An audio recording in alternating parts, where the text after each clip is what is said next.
Well, how do you guys just feel after 2 weeks off here in about a month span? How does that help you guys down the stretch? Yeah, I think it helps us a lot, get our bodies back underneath us and get fresh and come off a good momentum win here at home against Rutgers and kind of get ready to roll here in the last 3 weeks and it was a good refresh for sure. You guys did find a way to get momentum. It's a different year, but how do you continue that? How do you find a way to keep that momentum going into the season? I think it's just about strain and finish, in the back half of the season. I think this team, we know how to finish tough games, and I think that's what it's going to come down to here in the last 3 weeks. Every game's going to be tough, but it's about who strains to finish the hardest, and that's who's going to get the job done here in the back half of the season.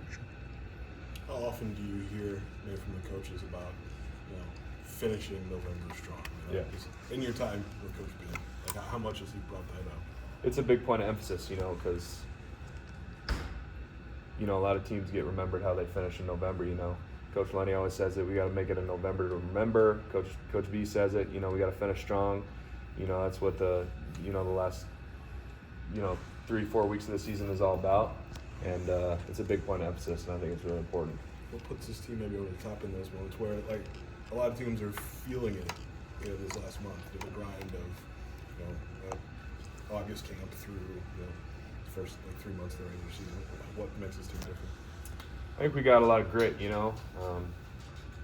got a lot of experience, and we know how to, like I said, finish games, and we especially offensively, we played together a lot and finished a bunch of games in the past, and I think it's just relying on that and just being gritty. I mean, that's what it comes down to, and having more want to and strain and finish.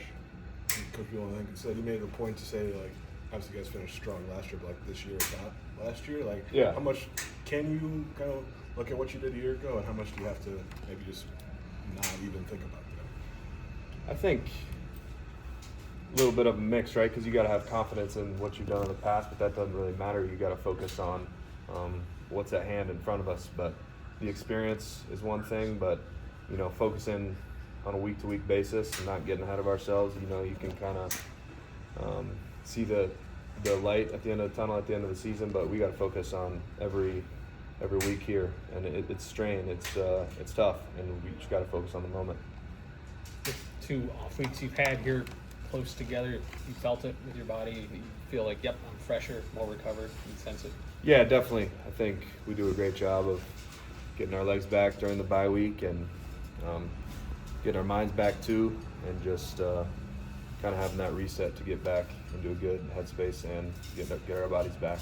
Is that process dictated solely by the coaching staff, or you kind of work together for each individual person on what you need to do? And you say, hey, I want to go hit that weight room here, and somebody else say, no, don't do that, or that kind of thing. Is there a push and pull with that? Yeah, I think there's a little bit of both. I mean, obviously the coaches set the schedule and what we do in practice and what we're doing in the building with meetings and stuff like that. But I think for me personally, it's an emphasis on kind of moving away from football for a little bit while, obviously practicing a little bit and getting better in the film room, but just resetting my mind and making sure, I'm in a good headspace for these last 3 weeks.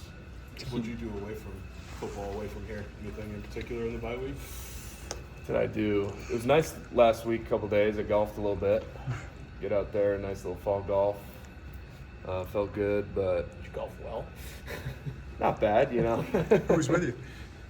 I play with a couple guys, Ethan Hampton, Lane. Oh, not Lane. He's injured, but who did I play with? Yeah, a couple guys. Okay. Ethan Hampton. He's a big golfer, like me, so we like to get out there. I assume you'll have some sort of responsibility with these Maryland edge players. What have you seen from them, and from your position, what's important when you're going up against a good edge player like that and keeping them from changing the game? I think the most important part is knowing who you're going against, knowing if they're a physical kind of play right through you kind of guy, or more speed to power, or if they like to get on an edge. And they got a lot of talent at the edge position, but they're young, and I think our room, tight end room, we're physical and we get after it, and I think that's just got to be the main focus, just wear them out. You know, they're young, we're more experienced, and I think that's the way to do it. I know he got a little nicked up in the last game, but the emergence of Cole Rusk, how have you kind of seen that? What's been your perspective of his kind of rise into the offense? Yeah, no, he's getting better every week. You know, it's fun to watch. It's fun to see him make plays, go out there, you know, get those balls, and he's just doing his thing. And it's been great to see, you know, him coming off a injury last year and being, you know, been with him for 2 years now, and just to see his growth has been awesome.